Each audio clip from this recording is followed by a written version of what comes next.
Upam, da se motim, ampak trenutno se kaže kar slaba situacija za Bitcoin. No in prav to bomo razkrivali v tokratnem videu.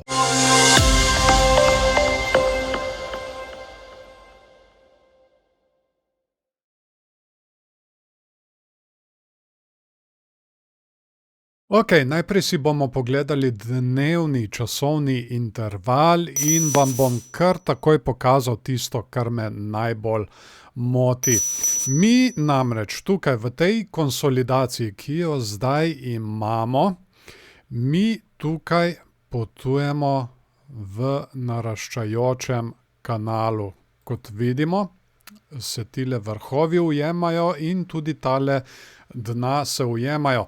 In česar se jaz zdaj najbolj bojim, je to, da je ta kanal v bistvu del medvedje zastave. Torej, če imamo tukaj drug kanal, medvedja zastava.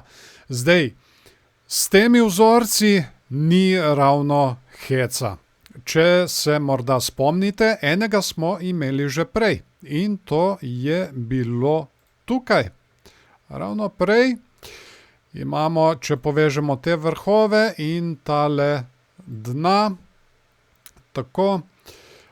Tukaj smo se potem kar nekaj časa zadrževali na spodnji meji tegale kanala in potem smo jo končno prebili. In drog te medvedje zastave je bil pri temu vrhu.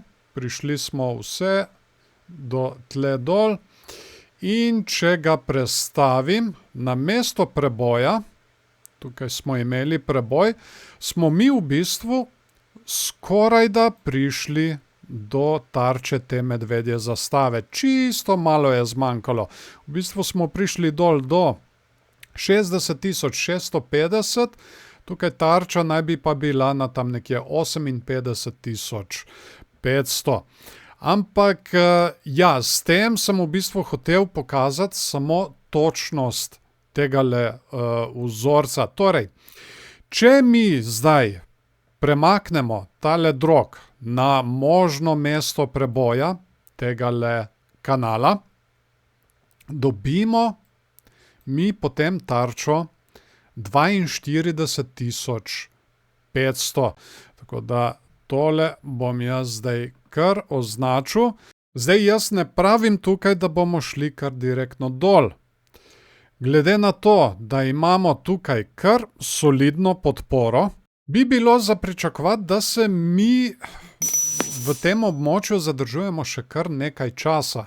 Če podam en primer, poglejte, kakšno majhno podporo smo imeli tukaj in koliko časa smo se mi v bistvu potem zadrževali. Ampak seveda v današnjih tržnih razmerah je praktično vse mogoče.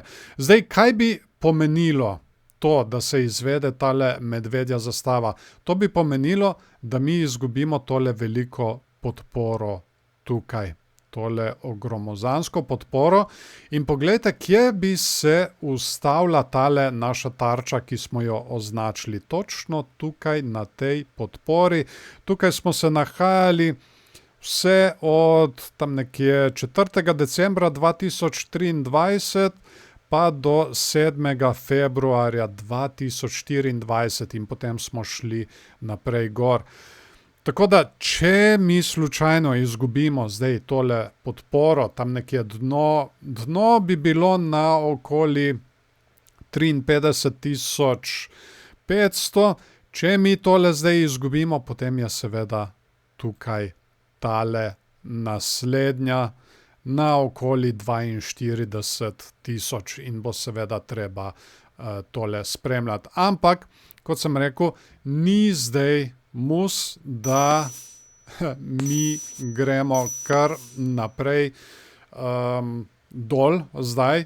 Možnost je seveda, da se še kar nekaj časa zadržujemo tukaj v tem kanalu. Dajmo si zdaj mi še pogledati tedenski časovni interval, kaj nam tukaj kaj kaže.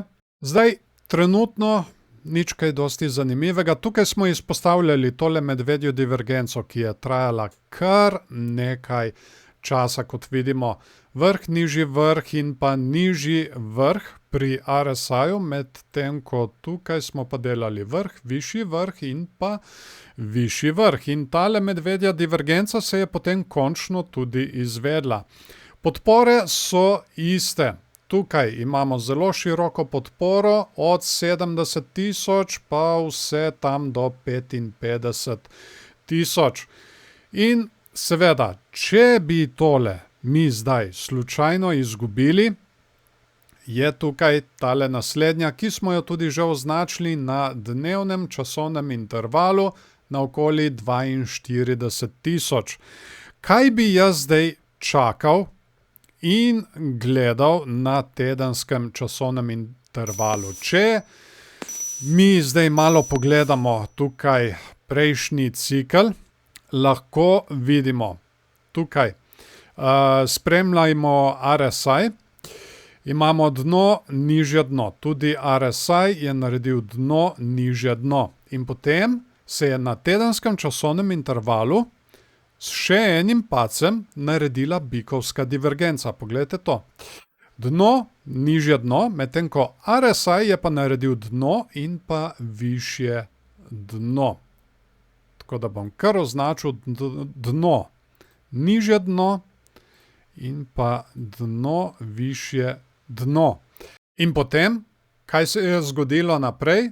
Vemo vsi.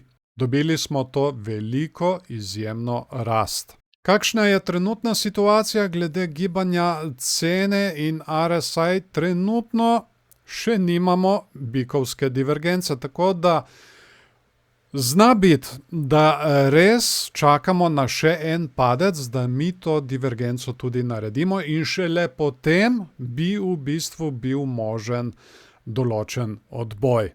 In poglejmo zdaj še mesečni časovni interval. Tukaj je tudi kar precej zanimiva situacija, predvsem zato, kaj se je dogajalo nazadnje. Mi smo imeli zdaj že 1, 2, 3, 4, 5 negativnih mesecev.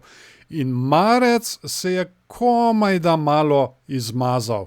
Zakaj to poudarjam? Zaradi tega, ker v prejšnjih situacijah, ko smo imeli seveda podobne situacije, recimo tukaj, tukaj smo bili leta 2018, no tukaj smo imeli kar 6 negativnih mesecev in potem je seveda prišlo do močnega odboja.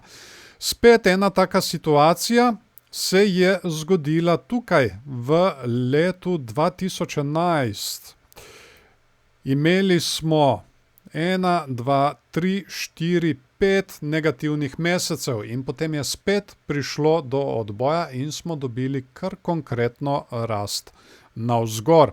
Bomo videli zdaj, če se bo kaj podobnega zgodilo tudi tokrat. Kar je vredno zdaj tudi izpostaviti, to ni samo običajna meja podpore, tole, kar smo označili, 70.000 do 55.000. To je tudi meja prejšnjega all-time high oziroma all-time high iz prejšnjega cikla. Tako da, če bi mi slučajno tole izgubili, tole mejo, bi bil to v bistvu tudi prvi cikel, kjer bi mi izgubili mejo prejšnjega all-time high.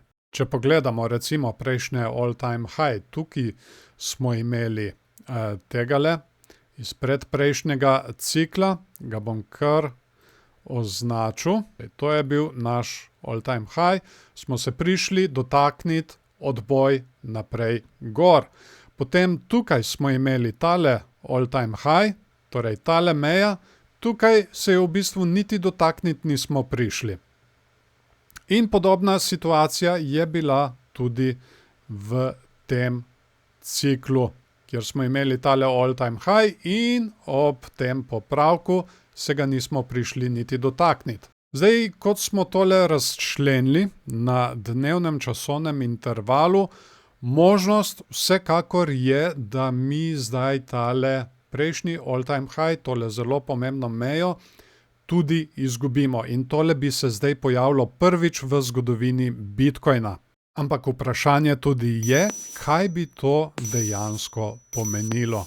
Ena stvar, ki bi jo rad samo še izpostavil, da ne bomo čisto preveč negativni, če si pogledamo celotno zgodovino Bitcoina, pa si dajmo pogledati RSI. To je zelo, zelo, zelo zanimivo. Poglejte tale območja, ko smo padli približno v območje 50 pri RSI-ju na mesečnem časovnem intervalu. Vsakič, ko smo padli v tole območje, je bil v bistvu signal za nakup. Tukaj, to smo bili novembra 2011, potem spet tukaj tole območje. Od decembra 2014 pa do septembra 2015. Potem spet tukaj tole območje.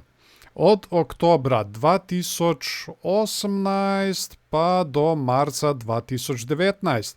Potem je spet tukaj tole območje.